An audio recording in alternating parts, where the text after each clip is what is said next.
अच्छा जी, हमारा आज टॉपिक है why do atoms form chemical bonds, कि एटम्स जो हैं केमिकल बॉन्ड्स क्यों बनाते हैं। ये हमारा एक यूनिवर्सल रूल है कि every things in the world tends to become more stable.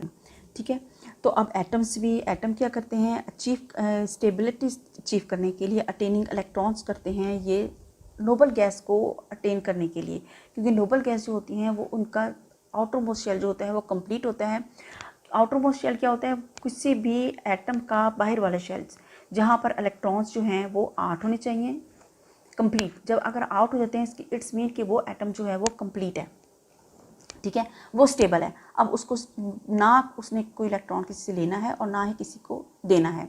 इसमें हम बात करते हैं गैसेस की। गैसेस जो होती हैं वो लेस स्टेबल होती हैं देन लिक्विड्स, एंड लिक्विड जो होते हैं लेस स्टेबल होते हैं देन सॉलिड। तो इस तरह हमारे पास, क्योंकि गैसेस के मॉलिक्यूल्स जो होते हैं वो easily escape freely random motions के साथ इधर उधर फिर रहे होते हैं, इतने स्टेबल नहीं होते गैस के मॉलिक्यूल। लिक्विड जो होते हैं कुछ स्टेबल होते हैं, सॉलिड जो होते हैं वो बिल्कुल स्टेबल होते हैं। अगर हम वाटर की एग्जांपल लें तो हमें पता होता है कि वाटर में जहाँ पर हाइड्रोजन और ऑक्सीजन जो है मिलकर एक मॉलिक्यूल बनाते हैं वाटर का। अब इनके दरमियान में क्या है, इनके दरमियान बॉन्ड फॉर्मेशन हुई है कि इलेक्ट्रॉन, हाइड्रोजन और एटम्स जो हैं एक बॉन्ड बनाया है। बॉन्ड में कैसे बने हैं, यहाँ पर हमें पता होता है कि ऑक्सीजन के पास बाहर वाली शेल में कितने इलेक्ट्रॉन्स होते हैं, 6 इलेक्ट्रॉन्स होते हैं। उसको कितने चाहिए, तो 2 इलेक्ट्रॉन्स चाहिए होते हैं। हाइड्रोजन का हमें पता है कि इसमें 1 इलेक्ट्रॉन्स होता है हाइड्रोजन के पास, तो एक हाइड्रोजन ये और एक हाइड्रोजन ये, 2 हाइड्रोजन मिलेंगे तो वाटर का हमारे पास एक मॉलिक्यूल बनेगा। इसी तरह हम आ जाते हैं, अगर सॉल्ट का हम देखें तो सॉल्ट में भी हमारे पास सोडियम और क्लोरीन, यहाँ पर हम सोडियम क्लोरीन की एग्जाम्पल को डिस्कस कर लेते हैं, इसका स्ट्रक्चर लेकर देख लेते हैं कि हमारे पास सोडियम का स्ट्रक्चर का हम देखते हैं। तो हमारे पास यहाँ देखें, पहले शेल में 2 इलेक्ट्रॉन्स होते हैं, उसके बाद 8 इलेक्ट्रॉन्स होते हैं और उसके बाद भी 8 इलेक्ट्रॉन्स होने चाहिए। जबकि सोडियम के अंदर, यहाँ पर बाहर वाले शेल में हम देख रहे हैं हमारे पास सिर्फ 1 इलेक्ट्रॉन्स है, क्योंकि इसके पास, सोडियम के पास 11 इलेक्ट्रॉन्स होते हैं। 2 इलेक्ट्रॉन्स ये 2 और ये 8, 10 और बाकी 1 इलेक्ट्रॉन बचा तो वो बाहर वाली शेल में चला गया। अब ये स्टेबल नहीं है, क्योंकि इसको स्टेबल रहने के लिए बाहर वाली शेल में 8 इलेक्ट्रॉन्स ने कंप्लीट करने हैं। अब इसको कोई 8 इलेक्ट्रॉन्स नहीं देगा, तो इसके पास सिर्फ 1 इलेक्ट्रॉन्स है, क्या करेगा, ये इलेक्ट्रॉन्स एक किसी को दे देगा। ऐसा एटम अपने लिए ढूंढेगा ये जिसके बाहर वाली शेल में 1 इलेक्ट्रॉन कम हो और ये उसके साथ शेयरिंग करके इलेक्ट्रॉन्स की एक कंप्लीट जो है वो बॉन्ड बना ले किसी के साथ। तो ये क्या है, क्लोरीन को, इसके पास को बहुत ज़्यादा क्लोरीन नज़र आता है। क्लोरीन के बाहर वाली शेल में 7 इलेक्ट्रॉन्स हैं। क्लोरीन को सिर्फ 1 इलेक्ट्रॉन चाहिए अपना आउटरमोस्ट शेल कंप्लीट करने के लिए। तो क्या करेगा क्लोरीन, सोडियम के साथ बॉन्ड बनाएगा, इसका 1 इलेक्ट्रॉन्स ले लेगा, क्योंकि इसके पास ज़्यादा इलेक्ट्रॉन्स हैं इसलिए ये इलेक्ट्रॉन्स अपनी तरफ खींच लेगा और इसके पास पूरे बाहर वाली शेल में 8 इलेक्ट्रॉन्स हो जाएंगे और ये जो है हमारे पास एक स्ट्रॉन्ग आयनिक बॉन्ड बन जाएगा। आयनिक बॉन्ड क्या होता है, कंप्लीटली ट्रांसफॉर्म, जब कोई भी एटम्स के साथ कंप्लीटली ट्रांसफर ऑफ इलेक्ट्रॉन्स होते हैं तो वो आयनिक बॉन्ड जो है वो फॉर्मेशन ऑफ आयनिक बॉन्ड की हो जाती है। ठीक है, तो सोडियम और क्लोरीन में आयनिक बॉन्ड बनेगा और ये एक हमारे पास कॉमन सॉल्ट जो है, हमें एक खाने वाला नमक हमारे लिए बन जाएगा।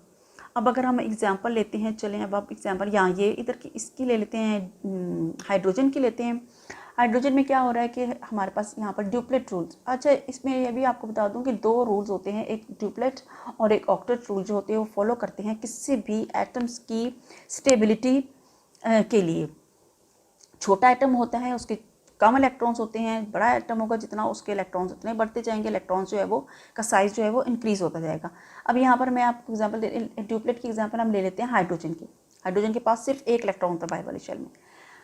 ड्यूप्लेट रूल क्या होते हैं, ड्यूप्लेट रूल्स होते हैं attaining 2 electrons in valence shells is called duplet rule. 2 electrons जो है ये अटेन करेंगे तो इसको ड्यूप्लेट रूल कहते हैं। इसके पास 1 इलेक्ट्रॉन है, ये एक और इलेक्ट्रॉन हाइड्रोजन के साथ देगा और अपना बॉन्ड जो है वो कंप्लीट करेगा और इसके साथ ये म्यूचुअल शेयरिंग करता हुआ अब बॉन्ड बनाएगा हाइड्रोजन के साथ। ना कंप्लीटेड ट्रांसफर ये इसको देगा और ना ही कंप्लीटेड ट्रांसफर इस पर होगा इलेक्ट्रॉन्स, इसलिए ये म्यूचुअल शेयरिंग ऑफ इलेक्ट्रॉन्स करेंगे। कभी ये इलेक्ट्रॉन इसके पास जाएगा और कभी इलेक्ट्रॉन इसके पास जाएगा, कभी इसके पास 2 इलेक्ट्रॉन्स कंप्लीट होंगे और कभी इसके पास 2 इलेक्ट्रॉन्स कंप्लीट होंगे। इस तरह ये ड्यूप्लेट रूल को फॉलो करेगा, क्योंकि इनके पास है ही एक शेल, उसी को इन्होंने ड्यूप्लेट बनाना है। तो इसका मतलब है जहाँ पर 2 इलेक्ट्रॉन्स कंप्लीट हो रहे हैं वो ड्यूप्लेट रूल। अब ऑक्टेट रूल क्या है, ये हमारे पास होता है बाहर वाले आउटर मोस्ट शेल में। हमने यहाँ पर एग्जांपल लिया नियॉन, आर्गन और क्रिप्टॉन की एग्जांपल। ये मैं नोबल गैसेज होती हैं, ये नोबल गैसेज होती हैं, ये ना इलेक्ट्रॉन्स देती हैं ना इलेक्ट्रॉन्स लेती हैं, स्टेबल रहती हैं। क्योंकि ये स्टेबल हैं, ना इन्होंने इलेक्ट्रॉन देना है ना किसी को लेना है, इसलिए ये लेस रिएक्टिव भी होती हैं, बल्कि नॉन रिएक्टिव के हैं, ये नॉन रिएक्टिव होती हैं। ठीक है, इसके बाहर वाली शेल में पूरे 8 इलेक्ट्रॉन हैं, सुकून से बैठे हुए, इनको ना इलेक्ट्रॉन किसी से लेना है ना देना है। नियॉन की एग्जांपल में 20 इसका एटॉमिक मास होता है और इसका एटॉमिक नंबर जो होता है वो 10 होता है। एटॉमिक नंबर क्या होते हैं हमारे पास? Number of electrons. ठीक है, 2 इलेक्ट्रॉन्स पहले शेल में आ गए और 8 इलेक्ट्रॉन्स इसके बाहर वाली शेल में आके इसने कंप्लीट अपने इलेक्ट्रॉन्स कर लिए, तो ये हमारे पास ऑक्टेट रूल हो गया। ठीक है, इसका ये स्टेबल है, अब इसने कुछ नहीं करना किसी के साथ। ऐसे ही हम एग्जांपल ले लेते हैं, यहाँ पर एक कार्बन की एग्जांपल आपको देती हूँ।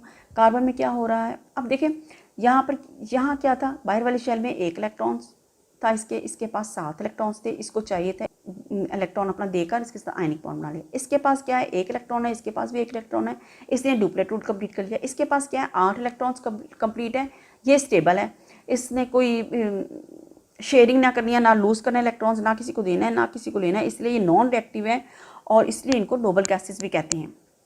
अब इन गैसेस को की तमाम एटम्स जो हैं इन गैसेस को फॉलो करते हैं, कहते हैं कि जब ये नोबल गैसेस नॉन रिएक्टिव है ना, तो हम सारे ही हम लोग को भी स्टेबल रहने के लिए अपने बाहर वाली शेल 8 कंप्लीट करने हैं। तो अब हमारे पास अगली एग्जांपल आ गई है कार्बन की, ले लेते हैं। चलें, कार्बन में क्या है, कार्बन में हमारे पास पता है हमें, बाहर वाली शेल में इसके देख रहे हैं आपके 4 इलेक्ट्रॉन्स हैं, 1 2 3 एंड 4 इलेक्ट्रॉन्स हैं। अब क्या इसको चाहिए, इसको चाहिए 4 इलेक्ट्रॉन्स, या तो ये 4 इलेक्ट्रॉन किसी को दे दे या 4 इलेक्ट्रॉन किसी से ले ले, तभी इसका जो बाहर वाला शेल जो है वो कंप्लीट कर ले। हाफ इलेक्ट्रॉन्स हैं इसके अंदर हैं, हाफ ही इसको चाहिए। अब या तो किसी को हाफ किसी को चाहिए होंगे उनसे ले लेगा, या अपने हाफ किसी को दे देगा।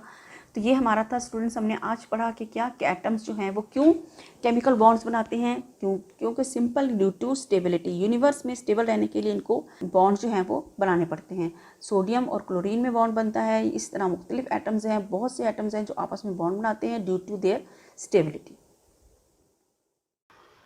अच्छा जी, आज का हमारा टॉपिक है आयनिक बॉन्ड्स। जिन एलिमेंट्स के दरमियान आयनिक बॉन्ड बनते हैं उनको हम आयनिक कंपाउंड कहते हैं। अब देखना है कि आयनिक बॉन्ड्स जो हैं वो कौन से एलिमेंट्स हैं से जो आयनिक बॉन्ड बनाते हैं। अगर हम पीरियोडिक टेबल में देखें तो हमें फर्स्ट 2 ग्रुप्स जो हैं वो नज़र आते हैं, इनको हम कहते हैं मेटल्स। ये मेटल्स होती हैं और जब वो इलेक्ट्रॉन लूज़ करते हैं तो उन पर पॉजिटिव चार्ज आ जाता है। ये मेटल्स जो होते हैं इनके अंदर जो इलेक्ट्रॉन्स होते हैं वो इजीली रिमूव हो जाते हैं, दूसरी बात भी ये है। ठीक है, अब पीरियोडिक टेबल में जब हम 15, 16 और 17 ग्रुप्स नॉन मेटल्स कहलाती हैं और ये टेंडेंसी रखती हैं इलेक्ट्रॉन्स गेन करने की। ठीक है, जब ये इलेक्ट्रॉन गेन्स करती हैं तो इनके ऊपर नेगेटिव चार्ज आ जाता है और इनको नॉन मेटल्स कहते हैं। अब हम ऐसा करते हैं कि इधर से सोडियम को और इधर से क्लोरीन को लेते हैं और देखते हैं कि इनके दरमियान में कैसे आयनिक बॉन्ड बनता है। जब हम इसकी इलेक्ट्रॉनिक कॉन्फ़िगरेशन देखते हैं सोडियम की, तो सोडियम के जो एटॉमिक नंबर होता है इसका वो 11 होता है और क्लोरीन का 17 होता है। तो एटॉमिक नंबर जो होते हैं वो क्या होते हैं, नंबर ऑफ इलेक्ट्रॉन्स कहते हैं उनको। डेफिनेशन क्या होगी, the number of protons present in the nucleus, it's called its atomic number. और एटॉमिक मास क्या होता है, the number of protons and neutrons present in the nucleus, it's called atomic mass या mass number. Number of protons and number of electrons always equal. ठीक है, अब इसके अंदर हम देख रहे हैं कि 11 इलेक्ट्रॉन्स को कैसे अकोमोडेट किया हुआ है। फर्स्ट शेल में 2 इलेक्ट्रॉन्स अकोमोडेट हुए हैं, नेक्स्ट में सेकंड शेल में हमारे पास यहाँ पर 8 इलेक्ट्रॉन्स हैं और लास्ट वन में जो हमारा वैलेंस शेल कहलाता है उसमें सिर्फ 1 इलेक्ट्रॉन है। ठीक है, क्योंकि उसके पास 11 इलेक्ट्रॉन्स यहाँ पूरे हो जाते हैं। अब जब क्लोरीन की बात करते हैं, क्लोरीन के फर्स्ट शेल में क्योंकि इसके 17 होते हैं इलेक्ट्रॉन्स, तो फर्स्ट शेल में इसके 2 इलेक्ट्रॉन्स आ गए, सेकंड में 8 एंड जो बाकी बचे 7 इलेक्ट्रॉन्स वो लास्ट वन में चले गए जो हमारा वैलेंस शेल है। ठीक है, अब इसको क्या चाहिए, इसको 1 इलेक्ट्रॉन चाहिए अपना ये ऑक्टेट कंप्लीट करने के लिए, और इसको पास 1 इलेक्ट्रॉन जो है वो बिल्कुल एक्स्ट्रा है इसके वैलेंस शेल में। ऑब्वियसली इसके पास सिर्फ 1 इलेक्ट्रॉन है, इसको कोई 7 इलेक्ट्रॉन नहीं देगा कि वो अपना पूरा ये ऑक्टेट जो है वो कंप्लीट करे। तो ये क्या करेगा, ये अपना 1 इलेक्ट्रॉन किसी को दे देगा। वो क्या दे रहा है, किसको दे रहा है, क्लोरीन जो नॉन मेटल है। ठीक है, क्लोरीन को दे रहा है, तो यहाँ क्लोरीन का ऑक्टेट कंप्लीट हो जाएगा। और आपको पता है कि बॉन्डिंग क्यों हो रही है, ड्यू टू स्टेबिलिटी। ठीक है ना, अब ये स्टेबल होने के लिए जो दोनों जो हैं ये इसका इलेक्ट्रॉन ले रहा है और ये अपना इलेक्ट्रॉन दे रहा है। अब नेक्स्ट में नीचे देखें तो यहाँ पर देखें इलेक्ट्रॉन ये इसका क्लोरीन को दे चुका है, ये रेड इलेक्ट्रॉन शो कर रहा है किसका है, ये सोडियम का इलेक्ट्रॉन है। ठीक है, तो इसके पास पूरे बाहर वाले शेल में 8 इलेक्ट्रॉन हो गए। इट्स मीन सोडियम इस स्टेज पर स्टेबल है और क्लोरीन इस स्टेज पर स्टेबल है क्योंकि इसके बाहर वाले शेल में पूरे 8 इलेक्ट्रॉन हो गए। ठीक है। और इसके भी बाहर वाली शेल में पूरे 8 इलेक्ट्रॉन्स है। अब यहाँ पर कितने इलेक्ट्रॉन्स रह गए, यहाँ पर रह गए इलेक्ट्रॉन्स 10 और इसके पास आ गए 18 इलेक्ट्रॉन्स, ठीक है। तो अब यहाँ पर एक इलेक्ट्रॉन कम हो गया, इट्स मीन इस पर पॉजिटिव चार्ज आ गया, ठीक है ना। इसके प्रोटॉन्स जो हैं वो 11 ही हैं, ठीक है ना। और जबकि इसके इलेक्ट्रॉन्स कितने हो गए, 10 हो गए। पॉजिटिव चार्ज इसके पास ज़्यादा हो गया, नेगेटिव चार्ज कम हो गया, इट्स मीन के सोडियम पर पॉजिटिव चार्ज आ गया। अब इधर क्या आया, इधर इसके पास क्या आ गया, क्लोरीन के पास यहाँ पर इलेक्ट्रॉन्स जो हैं वो ज़्यादा हो गए, इसलिए इसके पास नेगेटिव चार्ज आ गया क्लोरीन के ऊपर, ठीक है। यहाँ तक क्लियर हो गया। इस तरह सोडियम और क्लोरीन, क्योंकि ionic bond is formed by completely transfer of electron. Sodium ने अपना पूरा इलेक्ट्रॉन जो है इसको शिफ्ट कर दिया किधर, क्लोरीन को, ठीक है। तो ये बन गया आयनिक बॉन्ड। और किसके दरमियान, ये इन दोनों के दरमियान आयनिक बॉन्ड बनाया, तो ये कहलाएगा सोडियम क्लोराइड आयनिक कंपाउंड कहलाएगा, ठीक है। अब हम नेक्स्ट स्लाइड पर चलते हैं, वहाँ पर आपको दिखाती हूँ कि ये कैसे इसको रिएक्शंस और कैसे इलेक्ट्रॉनिक कॉन्फ़िगरेशन करेंगे, किसमें नोबल गैसेस को फॉलो कैसे करेंगे ये। चलें हम नेक्स्ट, अब ये हमारे पास एक और स्लाइड आ गई। नेक्स्ट स्लाइड हम यहाँ पर देख रहे हैं कि सोडियम के इलेक्ट्रॉनिक कॉन्फ़िगरेशंस ये बनाई हुई है मैंने। यहाँ पर सोडियम के शो किए हुए हैं एटॉमिक मास और एटॉमिक नंबर। एटॉमिक मास हो गया इसका 23, एटॉमिक नंबर है 11। इलेक्ट्रॉनिक कॉन्फ़िगरेशंस के हमें एटॉमिक नंबर चाहिए होता है, ठीक है। 1s2, 2s2, 2p6, 3s1 and क्या हो गया, इसका बाहर वाली शेल में सिर्फ एक इलेक्ट्रॉन, एस में सिर्फ एक इलेक्ट्रॉन है। तो इट्स मीन कि सोडियम के ऊपर ये जो डॉट शो कर रहा है, ये इसका शो कर रहा है कि इसके अंदर इसके ऊपर सिर्फ एक इलेक्ट्रॉन है, ठीक है, पास सिर्फ एक इलेक्ट्रॉन है। क्लोरीन की बात करते हैं, क्लोरीन में आ जाते हैं 35.5 इसका एटॉमिक मास है और 17 इसका एटॉमिक नंबर है। इसको हम किस तरह सब शेल्स में डिस्ट्रीब्यूट करेंगे, 1s2, 2s2, 2p6, 3s2, 3p5, ठीक है। अब यहाँ पर क्या शो कर रहा है, ये 5 इलेक्ट्रॉन शो कर रहा है इसके बाहर वाली शेल में।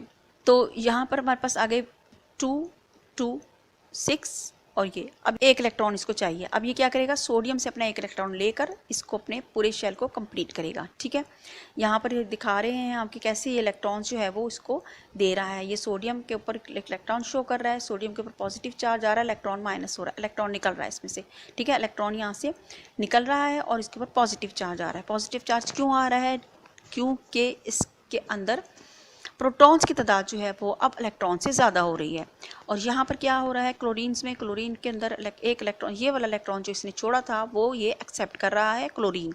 अब क्लोरीन ने ये वाला इलेक्ट्रॉन ले लिया है, तो इसके ऊपर कौन सा चार्ज आ जाएगा, माइनस चार्ज।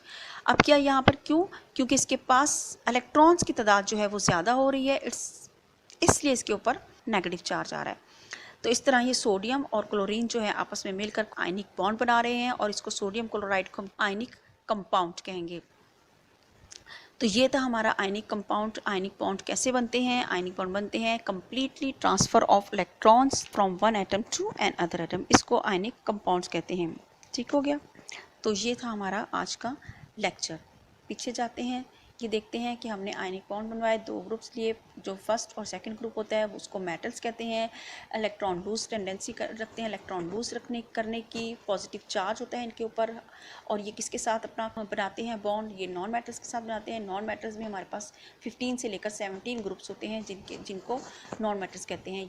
ज़्यादातर मोस्टली आपस में ये बॉन्डिंग होती है इनकी, ठीक है। ये इलेक्ट्रॉन लूज करते हैं और ये इलेक्ट्रॉन गेन करते हैं, तो फिर ये बॉन्ड बनता है। और तो ये हमारा आज का लेक्चर था आयनिक बॉन्ड का, ठीक है। Thank you. इसका हमारा टॉपिक है कोवलेंट बॉन्ड। तो कोवलेंट बॉन्ड को हम स्टडी करने से पहले हम इसके वर्ड पर फोकस करते हैं। हमें यहाँ पर नज़र आ रहा है को एंड वैलेंट। को मीन टू और वैलेंट मीन हम वैलेंस। वैलेंस का मतलब होता है किसी भी एलिमेंट के बाहर वाला शेल, जहाँ पर इलेक्ट्रॉन्स जो हैं वो दूसरे एलिमेंट के साथ मिलकर पार्टिसिपेट करते हैं और बॉन्ड बनाने में पार्टिसिपेशन करते हैं। अब बॉन्ड में होता है कि दोनों एलिमेंट्स के दरमियान एक ब्रिज सा बनता है, जिसको हम इससे वन सिंगल लाइन से रिप्रेजेंट करते हैं, ठीक है। अब हम एग्जांपल ले लेते हैं हाइड्रोजन की। हाइड्रोजन जो होता है उसके आउटर मोस्ट शेल में एक इलेक्ट्रॉन होता है। इधर हम देखते हैं यहाँ पर इस बॉक्स के अंदर, यहाँ पर हाइड्रोजन में एक प्रोटॉन, एक इलेक्ट्रॉन और न्यूट्रॉन कोई नहीं होता, ठीक है। हाइड्रोजन का जो एटॉमिक स्ट्रक्चर होता है उस इस तरह होता है। एक हाइड्रोजन दूसरे हाइड्रोजन के साथ अब क्या करता है कि ये हाइड्रोजन जब दूसरे हाइड्रोजन के साथ मिलता है तो ये नहीं करेगा कि अपना इलेक्ट्रॉन जो पूरा दूसरे हाइड्रोजन को दे देगा, या ये वाला हाइड्रोजन अपने इलेक्ट्रॉन पूरा इसको दे देगा। कंप्लीटली शिफ्ट नहीं करेंगे। अब ये क्या करें, अगर इसने अपना इलेक्ट्रॉन पूरा इसको दे दिया तो यहाँ पर कोई इलेक्ट्रॉन नहीं रहेगा, खाली हो जाएगा। फिर हाइड्रोजन तो इसलिए क्या करेंगे, ये दोनों इलेक्ट्रॉन्स आपस में मिलकर, दोनों एलिमेंट हाइड्रोजन के आपस में मिलकर एक शेयरिंग करेंगे। अब ये वाला हाइड्रोजन पहले इसको देगा अपना इलेक्ट्रॉन, ये अपना ड्यूप्लेट कंप्लीट करेगा, फिर ये वाला इलेक्ट्रॉन इस पे जाएगा और ये अपना ड्यूप्लेट कंप्लीट करेगा। कुछ इस तरीके से डायग्राम बनेगी, पहले ये इधर जाएगा और ये इधर और ये इधर, और इस तरह से तकरीबन ये 8 की शक्ल जो है वो लेते हैं। दोनों इलेक्ट्रॉन्स इस तरह घूमेंगे, पहले इधर और फिर इधर, इस तरह, ठीक है। तो ये हाइड्रोजन में क्या बनेगा, बॉन्ड फॉर्मेशन बनेगी। अगर इधर हम देखें एक डॉट और एक क्रॉस से हम इस डायग्राम में शो करते हैं, तो ये डॉट जो है ये रेड कलर का, ये इस वाले हाइड्रोजन का है, और ये क्रॉस जो है ये इस वाले हाइड्रोजन का है। ये सिर्फ इसलिए रिप्रेजेंट किए हुए हैं, दोनों को थोड़ा सा डिस्टिंग्विश रहे बिटवीन बोथ एलिमेंट्स, ठीक है।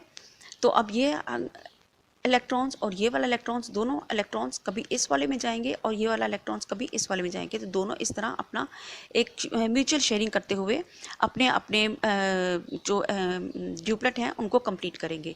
इस तरह हम इसको स्ट्रक्चरली जो है वो रिप्रेजेंट करते हैं, और इस तरह हम दोनों को हाइड्रोजन और हाइड्रोजन बीच में सिंगल बॉन्ड लगाकर, सिंगल लाइन लगाकर भी शो कर सकते हैं, और H2 इस तरह भी लिखा जा सकता है, ठीक है। ये तो हो गया एक एग्जांपल। अगर हम बात करते हैं अगर हम दूसरी एग्जांपल लेते हैं, चलिए हम हाइड्रोजन और क्लोरीन की एग्जांपल ले लेते हैं। क्लोरीन का स्ट्रक्चर हम यहाँ पर देखते हैं, इसके अंदर प्रोटॉन 17, इलेक्ट्रॉन 17 और न्यूट्रॉन्स 18 होते हैं, ठीक है। तो इलेक्ट्रॉन्स और प्रोटॉन्स की जो तादाद होती है वो इक्वल होती है, दोनों इक्वल होते हैं। जितने प्रोटॉन्स होते हैं किसी भी एलिमेंट में, जितने प्रोटॉन्स होंगे उतने ही उसके इलेक्ट्रॉन्स होंगे। तो यहाँ पर हमें पता चल गया कि इलेक्ट्रॉन्स जो हैं इसके 17 हैं। अब 17 इलेक्ट्रॉन्स हमने क्लोरीन में पहले अकोमोडेट करते हैं। फर्स्ट शेल में आपको पता है कि 2 इलेक्ट्रॉन्स आएंगे, नेक्स्ट सेकंड शेल में 8 इलेक्ट्रॉन्स होंगे, क्योंकि इसके 17 है ना, तो हमने पूरे 17 इलेक्ट्रॉन्स जो हैं वो इसमें अकोमोडेट करने हैं। फर्स्ट शेल में 2 इलेक्ट्रॉन्स मैक्सिमम आ सकते हैं, और नेक्स्ट शेल में इसके 8 इलेक्ट्रॉन्स मैक्सिमम आ सकते हैं, 8 से ज़्यादा नहीं आ सकते। अब हमने सेकंड शेल में 8 इलेक्ट्रॉन्स डाल दिए। अब हम 8 इलेक्ट्रॉन से अब हम मज़ीद इलेक्ट्रॉन डालने के लिए हम नेक्स्ट शेल बनाते हैं, ठीक है। अब बाकी कितने बचे, 7 इलेक्ट्रॉन्स। अब बाकी 7 इलेक्ट्रॉन्स हम इस शेल में लास्ट वाले में डालते हैं, ठीक है। अब इसके पास 7 इलेक्ट्रॉन्स हैं, 1 इलेक्ट्रॉन्स की इसके पास कमी है, तो हाइड्रोजन इसके पास आता है, और हाइड्रोजन अपना, क्योंकि हाइड्रोजन के बाहर वाले शेल में सिर्फ 1 इलेक्ट्रॉन्स है, इसका हम बॉक्स यहाँ से देखते हैं, हाइड्रोजन प्रोटॉन्स 1 और इलेक्ट्रॉन्स 1 इलेक्ट्रॉन है, ठीक है। तो अब ये क्या करेगा, हाइड्रोजन के पास क्योंकि 1 ही इलेक्ट्रॉन है, तो ये अपना 1 इलेक्ट्रॉन कंप्लीट क्लोरीन को नहीं देगा। अगर इसने क्लोरीन को पूरा कंप्लीटली इलेक्ट्रॉन दे दिया तो फिर ये खुद इसका ड्यूप्लेट कंप्लीट नहीं होगा। जब ये इलेक्ट्रॉन अपना क्लोरीन को देता है तो इलेक्ट्रॉन इसके पास देखिए कितने रह जाते हैं, 2, 2, 4, 2, 6 एंड 2, 8। पूरे इसके 8 कंप्लीट हो गए, ये स्टेबल हो गया। फिर हाइड्रोजन भी अपना ड्यूप्लेट कंप्लीट करेगा। ये ड्यूप्लेट क्यों है, क्योंकि ये इसके पास सिर्फ 2 इलेक्ट्रॉन्स हो रहे हैं, तो 2 इलेक्ट्रॉन्स जहाँ पर कंप्लीट होते हैं तो उसको ड्यूप्लेट कहते हैं। ड्यूप्लेट रूल्स और ऑक्टेट रूल्स मैंने आपको पिछली वीडियोस में समझाया था, ठीक है। अब यहाँ पर देखिए म्यूचुअल शेयरिंग हो रही है, ये इसको इलेक्ट्रॉन्स अपने दे रहा है, कभी ये इसको दे रहा है, ना ये इसको कंप्लीटली ट्रांसफर कर रहा है, ना इसको कंप्लीटली ट्रांसफर कर रहा है HCl के केस में। अब यहाँ पर देखते हैं हाइड्रोजन के केस में, दोबारा इसको ज़रा रिवाइज कर लेते हैं लेक्चर को, कि को मीन 2, वेलेंट मीन वैलेंस, और बॉन्ड मीन ब्रिज। दोनों एलिमेंट्स के दरमियान जो ब्रिज होता है उसको कहते हैं, ठीक है। अब ये क्या है, हमारे पास हाइड्रोजन जो है वो दूसरे हाइड्रोजन के साथ मिलकर अपना नियरेस्ट नोबल गैस कॉन्फ़िगरेशंस को कंप्लीट करते हुए यहाँ पर म्यूचुअल शेयरिंग करेगा, अपना ड्यूप्लेट कंप्लीट करेगा, और इस तरह दोनों के दरमियान म्यूचुअल शेयरिंग होकर एक बॉन्ड जो है वो कोवलेंट बॉन्ड जो है वो इस्टेब्लिश होगा। इसी तरह HCl में भी होगा, अपने 7 इलेक्ट्रॉन्स को लेते हुए ये हाइड्रोजन के साथ बॉन्ड बनाएगा, इसका एक इलेक्ट्रॉन कभी अपने पास लेगा और कभी अपना इलेक्ट्रॉन हाइड्रोजन को देते हुए उसका ड्यूप्लेट कंप्लीट करेगा। तो इस तरह म्यूचुअल शेयरिंग के साथ दोनों के दरमियान में बॉन्ड फॉर्मेशन होगी। अच्छा जी, आज का हमारा टॉपिक है टाइप्स ऑफ कोवलेंट बॉन्ड। तो कोवलेंट बॉन्ड क्या होते हैं? कोवलेंट बॉन्ड होते हैं जब हम ग्रुप 13 और ग्रुप 17 के एलिमेंट्स को अलाउड टू रिएक्ट करते हैं तो इनके दरमियान में कोवलेंट बॉन्ड जो हैं वो बनते हैं। कोवलेंट बॉन्ड की डेफिनेशंस होती है the bond form by mutual sharing of electrons between 2 atoms, ठीक है। तो हम देख लेते हैं इनकी टाइप्स को। टाइप्स होती हैं single covalent bond, double covalent bond and triple covalent bond. Single covalent bond में हम एग्जांपल लेते हैं मीथेन की, ठीक है। तो हम देखते हैं कि कार्बन की जो वैलेंसी होती है वो 4 होती है, इसके आउटरमोस्ट शेल में 4 इलेक्ट्रॉन्स जो होते हैं, ठीक है। हाइड्रोजन में 1 इलेक्ट्रॉन्स होता है। तो अब हाइड्रोजन क्या करता है, हाइड्रोजन को 1 इलेक्ट्रॉन चाहिए और कार्बन को 4 इलेक्ट्रॉन चाहिए अपना ऑक्टेट कंप्लीट करने के लिए, ठीक है। तो अब ये क्या करेगा, कार्बन 4 हाइड्रोजन के साथ अपना ऑक्टेट जो है वो कंप्लीट करेगा। और इसी तरह हाइड्रोजन जो है अपना एक इलेक्ट्रॉन इससे लेकर म्यूचुअल शेयरिंग करते हुए एक इलेक्ट्रॉन लेकर अपना ड्यूप्लेट जो है वो कंप्लीट करेगा। इस तरह इसकी चारों वैलेंसीज जो हैं वो कंप्लीट होती हैं और हाइड्रोजन की 2, ठीक है। इसका ड्यूप्लेट कंप्लीट होता है, इसका ऑक्टेट कंप्लीट होता है। इस तरह इन दोनों के दरमियान में क्या बनता है, सिंगल बॉन्ड बनता है और इसको हम रिप्रेजेंट करते हैं सिंगल लाइन से, ठीक है। सिंगल कोवलेंट बॉन्ड को हम सिंगल लाइन से रिप्रेजेंट करते हैं। इसकी एक और एग्जांपल यहाँ पर हम देख लेते हैं वाटर की, ठीक है। हाइड्रोजन ऑक्सीजन के पास हमें पता है कि 6 इलेक्ट्रॉन्स इसके आउटरमोस्ट शेल में होते हैं और हाइड्रोजन के पास सिर्फ 1 इलेक्ट्रॉन होता है। अब हाइड्रोजन ने क्या करना है, अपना ड्यूप्लेट कंप्लीट करना है और ऑक्सीजन ने अपना ऑक्टेट कंप्लीट करना है। ऑक्सीजन को चाहिए 2 इलेक्ट्रॉन्स और हाइड्रोजन को चाहिए यहाँ पर 1 इलेक्ट्रॉन्स। अब ये वाला हाइड्रोजन इसके साथ शेयरिंग करते हुए अपना 1 इलेक्ट्रॉन कभी इसको देगा और इसका 1 इलेक्ट्रॉन कभी अपने लेते हुए अपना ड्यूप्लेट कंप्लीट करेगा। और यहाँ पर से एक और हाइड्रोजन आएगा जो अपना 1 इलेक्ट्रॉन इसको देगा और ये अपना 1 इलेक्ट्रॉन इसको देकर इसका भी ड्यूप्लेट कंप्लीट करेगा। तो इस तरह ये 2 इलेक्ट्रॉन्स मिलते हुए ऑक्सीजन का ऑक्टेट कंप्लीट करेंगे और हाइड्रोजन दोनों अपना अपना ड्यूप्लेट कंप्लीट करेंगे, इससे 1 इलेक्ट्रॉन शेयर करते हुए। तो शेयरिंग करेंगे ये दोनों इलेक्ट्रॉन्स आपस में, तो इस तरह वाटर का जो है वो मॉलिक्यूल जो है वो बनेगा, ठीक है। तो अब ये क्योंकि 2 इलेक्ट्रॉन्स के दरमियान शेयरिंग होती है तो फिर हम इसको सिंगल लाइन से रिप्रेजेंट करते हैं दोनों को। यहाँ पर 2 सिंगल कोवलेंट बॉन्ड जो हैं वो बन रहे हैं वाटर में, ठीक है। अब हम डबल कोवलेंट बॉन्ड की बात कर लेते हैं। डबल कोवलेंट बॉन्ड के लिए हम एग्जांपल लेते हैं ऑक्सीजन की। ऑक्सीजन में क्या होता है, हमारे पास 6 इलेक्ट्रॉन आउटरमोस्ट शेल में होते हैं, ठीक है। एक ऑक्सीजन दूसरे ऑक्सीजन के साथ मिलकर डबल कोवलेंट बॉन्ड बना रहा है। क्या कि 2 इलेक्ट्रॉन इसके और 2 इलेक्ट्रॉन इसके म्यूचुअल शेयरिंग करते हुए बॉन्ड बना रहे हैं। अब यहाँ 2 इलेक्ट्रॉन्स और ये 2 इलेक्ट्रॉन्स, 2 इलेक्ट्रॉन्स के दरमियान में जब बॉन्डिंग होती है तो वो डबल लाइन से रिप्रेजेंट होती है, ठीक है। अब डबल कोवलेंट बॉन्ड में क्या हो रहा है, कितने इलेक्ट्रॉन्स शेयर कर रहे हैं, कितने इलेक्ट्रॉन्स पार्टिसिपेट कर रहे हैं बॉन्डिंग में, 4 इलेक्ट्रॉन्स। यहाँ पर कितने इलेक्ट्रॉन्स पार्टिसिपेट कर रहे हैं बॉन्डिंग में, 2 इलेक्ट्रॉन्स, एक इसका और एक इसका, 2 इलेक्ट्रॉन्स। इधर कितने हैं, 4 इलेक्ट्रॉन्स। तो ये हम किससे रिप्रेजेंट करते हैं इसको, डबल लाइन से। इधर भी हम एग्जांपल देख लेते हैं इसकी डबल कोवलेंट बॉन्ड की। यहाँ पर क्या है, कार्बन, ऑक्सीजन, ऑक्सीजन। कार्बन की हमें पता है वैलेंसी जो होती है वो 4 होती है। अब इसको 4 इलेक्ट्रॉन चाहिए अपना ऑक्टेट कंप्लीट करने के लिए।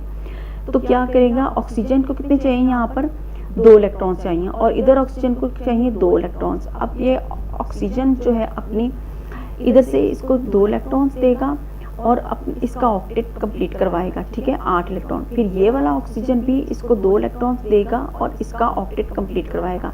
ये 2 इलेक्ट्रॉन्स और ये 2 इलेक्ट्रॉन्स, इस तरह 4 इलेक्ट्रॉन्स ये दोनों ऑक्सीजन के और 4 इलेक्ट्रॉन इसके अपने। तो इस तरह कार्बन की जो वैलेंसी ऑक्टेट जो है वो कंप्लीट हो रहा है, ठीक है। और इस तरह 2 इलेक्ट्रॉन्स ये इससे लेगा कभी और अपना ऑक्टेट कंप्लीट करेगा। इस तरह कार्बन, ऑक्सीजन और कार्बन के दरमियान जो है ये डबल कोवलेंट बॉन्ड जो है वो फॉर्मेशन हो रही है यहाँ पर 2-2 इलेक्ट्रॉन्स की शेयरिंग से। अब ट्रिपल कोवलेंट बॉन्ड देख लेते हैं। ट्रिपल कोवलेंट बॉन्ड में क्या हो रहा है कि 3 इलेक्ट्रॉन्स जो हैं वो पार्टिसिपेट कर रहे हैं एक एलिमेंट के, ठीक है। नाइट्रोजन की एग्जांपल लेते हैं। नाइट्रोजन के आउटर मोस्ट शेल में 5 इलेक्ट्रॉन्स होते हैं। अब इसको 3 इलेक्ट्रॉन्स चाहिए अपना ऑक्टेट जो है वो कंप्लीट करने के लिए। अब नाइट्रोजन क्या करेगा, एक और नाइट्रोजन जो है अपने करीब करते हुए इसके साथ ट्रिपल बॉन्डिंग करेगा। अपने 3 इलेक्ट्रॉन कभी ये इस नाइट्रोजन को देगा और ये अपने 3 इलेक्ट्रॉन कभी इस नाइट्रोजन को देते हुए अपने अपने ऑक्टेट कंप्लीट करेंगे। क्योंकि 3-3 इलेक्ट्रॉन्स की वजह से ये बॉन्ड बन रहे हैं, इसलिए इनको ट्रिपल कोवलेंट बॉन्ड कहते हैं, ठीक है। अब अच्छा एक बात नोटिस करने की है कि अगर सिंगल कोवलेंट बॉन्ड है, ये क्वेश्चन अक्सर पेपर में आता है कि ट्रिपल कोवलेंट बॉन्ड में कितने इलेक्ट्रॉन्स जो हैं वो पार्टिसिपेट कर रहे हैं। स्टूडेंट्स अक्सर कह देते हैं कि 3 इलेक्ट्रॉन्स, हालांकि 3 तो लाइन से शो करते हैं।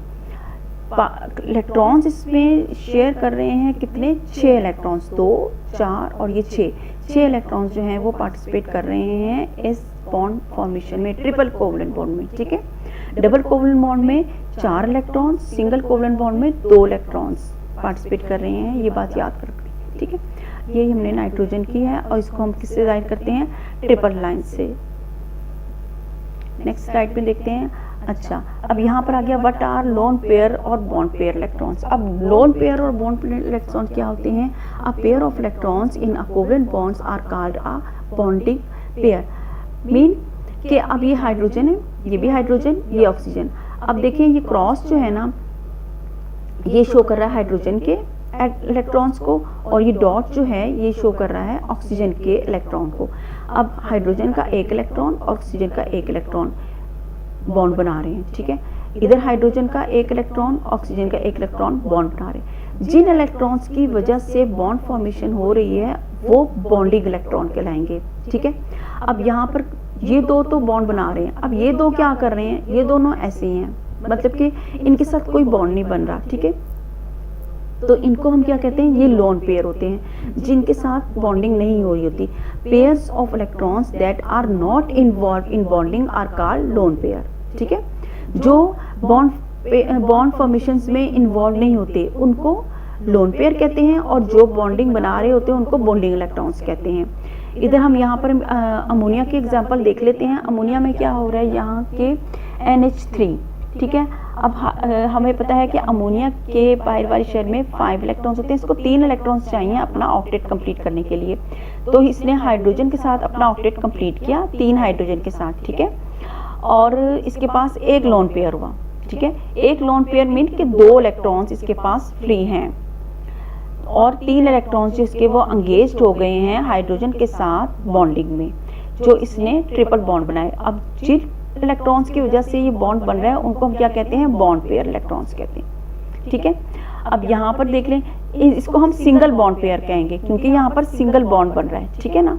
अब यहाँ पर देख लेते हैं, इसके पास सल्फर डाइऑक्साइड के पास क्या हो रहा है कि सल्फर के पास 2 ऑक्सीजन है आ रहे हैं, ठीक है। अब इनके पास क्या हो रहा है, डबल बॉन्ड यहाँ पर बन रहा है और यहाँ पर सिंगल बॉन्ड बन रहा है। ये ऑक्सीजन जो है अपने 2 इलेक्ट्रॉन्स इसके साथ देकर इसका ऑक्टेट कंप्लीट करते हुए यहाँ पर 3 लोन पेयर जो हैं वो शो कर रहे हैं, और यहाँ पर डबल बॉन्ड बन रहा है और ये इसके पास 2 लोन पेयर जो कि 4 इलेक्ट्रॉन्स शो कर रहे हैं।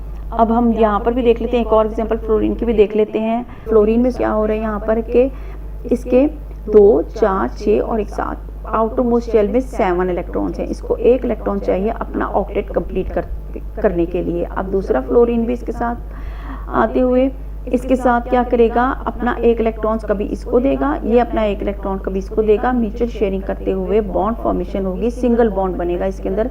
जिन इलेक्ट्रॉन्स की वजह से बॉन्ड फॉर्मेशन हो रही है उनको बॉन्डिंग पेयर कहेंगे, और जो इलेक्ट्रॉन्स इन्वॉल्व नहीं हैं बॉन्ड फॉर्मेशन में उनको हम लोन पेयर कहेंगे, ठीक है।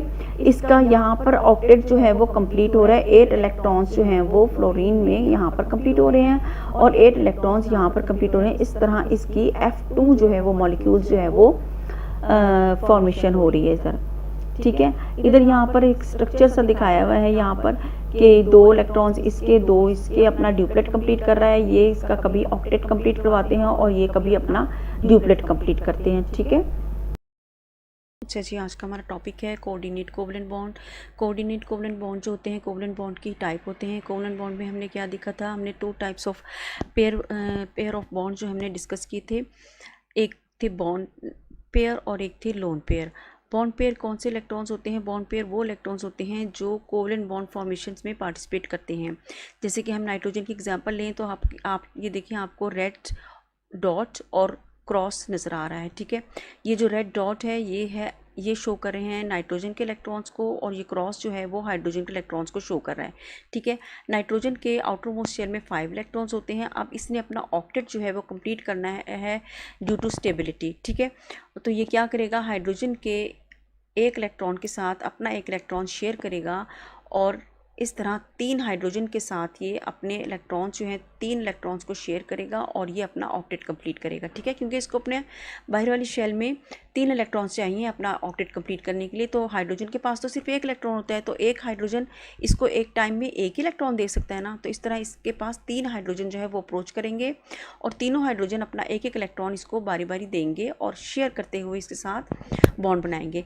अब जो इलेक्ट्रॉन्स बॉन्ड फॉर्मेशन में पार्टिसिपेट कर रहे हैं उनको बॉन्ड पेयर कहते हैं, और जो इलेक्ट्रॉन्स फ्री हैं वो लोन पेयर कहलाएंगे। अब यहाँ पर ये हमें एक पेयर ऑफ इलेक्ट्रॉन्स जो है वो फ्री नज़र आ रहा है। अब ये फ्री इलेक्ट्रॉन्स जो है ये क्या करेगा, ये एक हाइड्रोजन का प्रोटॉन जो है वो इसको अप्रोच करेगा और ये लोन पेयर अपना देते हुए इस हाइड्रोजन को इसके साथ कोऑर्डिनेट कोवलेंट बॉन्ड बनाएगा। इस लोन पेयर की वजह से जो बॉन्ड बनता है उसको कोऑर्डिनेट कोवलेंट बॉन्ड कहते हैं, ठीक है। अब यहाँ पर देखिए नाइट्रोजन के पास 1, 2 और 3 कोवलेंट बॉन्ड हैं और एक कोऑर्डिनेट कोवलेंट बॉन्ड जो है वो यहाँ पर बन रहा है, ठीक है। अब कोवलेंट बॉन्ड को हम सिंगल लाइन से रिप्रेजेंट करते हैं और कोऑर्डिनेट कोवलेंट बॉन्ड या एडिटिव कोवलेंट बॉन्ड को हम एरो से शो करते हैं। यहाँ पर मैं आपको बता दूँ कि जो एटम अपना लोन पेयर दे रहा है उसको डोनर कहते हैं और जो इस लोन पेयर को एक्सेप्ट कर रहा है उसको एक्सेप्टर कहते हैं, ठीक है। और कोऑर्डिनेट कोवलेंट बॉन्ड को हम एरो से शो करते हैं और कोवलेंट बॉन्ड को हम सिंगल लाइन से रिप्रेजेंट करते हैं, ठीक है। अब हम इसका कंपैरिजन डिस्कस कर लेते हैं कोवलेंट बॉन्ड का और कोऑर्डिनेट कोवलेंट बॉन्ड का। यहाँ पर मैंने आपको 1 2 3 4 5 पॉइंट्स हैं जो मैंने आपको यहाँ पर लिख दिया। इसका आप स्क्रीनशॉट लेकर इसको अपनी नोटबुक पर आप इसको सेव कर लें, ठीक है, ताकि अगर कंपैरिजन का कोई क्वेश्चन आ जाए तो आप उसको यहाँ से देखकर इजीली याद कर सकें। अब इसमें कंपैरिजन में क्या है कि हमने देखा है यहाँ पर कि ये जो होते हैं म्यूचुअल शेयरिंग ऑफ इलेक्ट्रॉन्स होते हैं, कोवलेंट बॉन्ड जो होते हैं म्यूचुअल शेयरिंग ऑफ इलेक्ट्रॉन्स करते हैं, जबकि कोऑर्डिनेट कोवलेंट बॉन्ड में क्या होता है, one side sharing of electrons होती है। One side of sharing of electron कैसे होगी, चलिए पहले देख लेते हैं म्यूचुअल शेयरिंग ऑफ इलेक्ट्रॉन कैसे होगी। हमने यहाँ पर देखा था कि यहाँ अगर ऑक्सीजन का एक इलेक्ट्रॉन ये और एक ये, ठीक है, ये तो लोन पेयर बन गए 2, ठीक है। अब ये और ये 2 इलेक्ट्रॉन्स जो हैं इसके हाइड्रोजन के साथ ये मिलकर कोवलेंट बॉन्ड फॉर्मेशन करेंगे म्यूचुअल शेयरिंग करते हुए।